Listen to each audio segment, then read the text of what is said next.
they work, giving the directions. He never really said where you put your hands on the head and neck, but he had his hands on people's head and necks. So all you can conclude is, I mean, even Walter Carrington said that, the conclude is, if they remember where he had his hands, that's where they put their hands on you. They did it for different reasons, though. I mean, did it with different styles and different accents. So the neck muscles go into the back and into the front through here. It's not just here to here. And you can think that while you're working with your head right on the nape of the neck or the base of the skull. So we've talked about this before. So letting the neck be free, where do you let the neck be free? You free the neck from the muscle tissue, which is the neck. So it's not contracted, so it's not shortened. So that the nerve fiber within the muscle provides the proper electrical current, the neurons.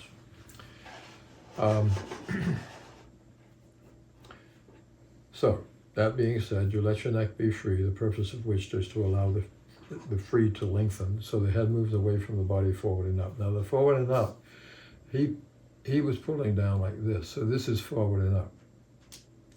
Most people go forward and up like that. Yeah.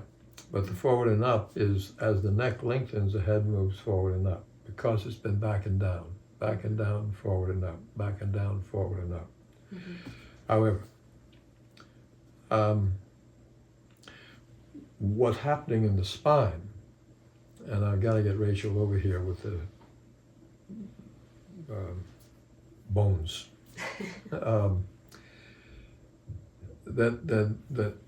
the top vertebra, the axis, glides as the head goes forward and up. It glides back along the condyles, little googies, on the occiput. So the bottom of the skull is the occiput. And so the atlas fits right into it, and it's responsible for this. And then the axis, the second one, is responsible for this. Mm.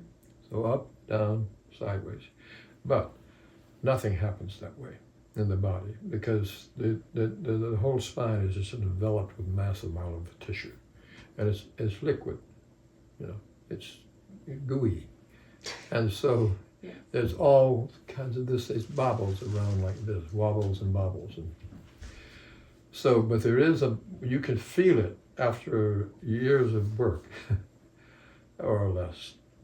When you allow the head to come forward and up, you'll sense inside your skull a glide back, and then it goes back. It goes back and forth. That's if you're standing still. But if you're moving around, like when Ari does her morning routines, when anybody does a whole bunch of exercises, it's gliding, but it's moving constantly.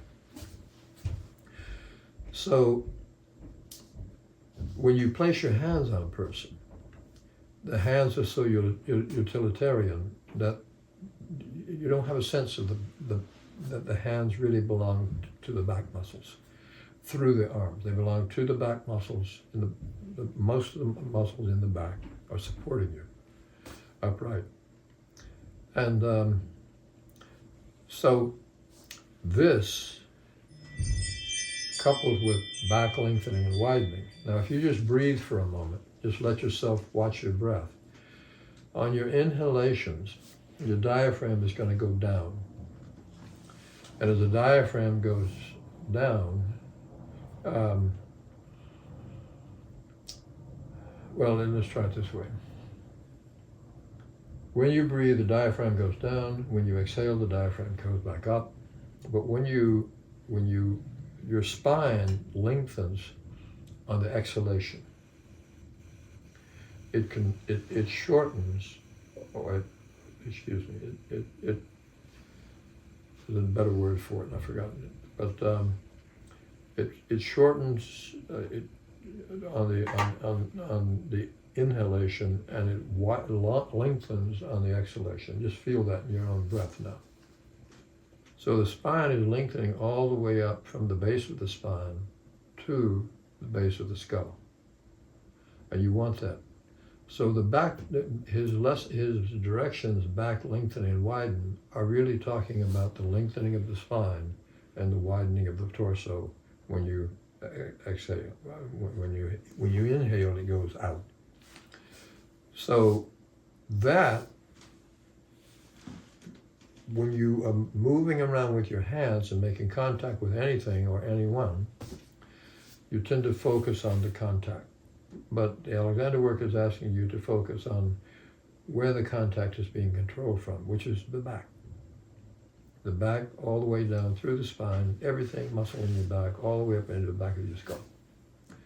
And this portion of the front, way up to the skull. So your hands belong to your heart. Heart belongs to the hands. The hands are in the heart is in the hands. Even Alexander said, my brain is in my hands. My brain is in my hands, and it's true.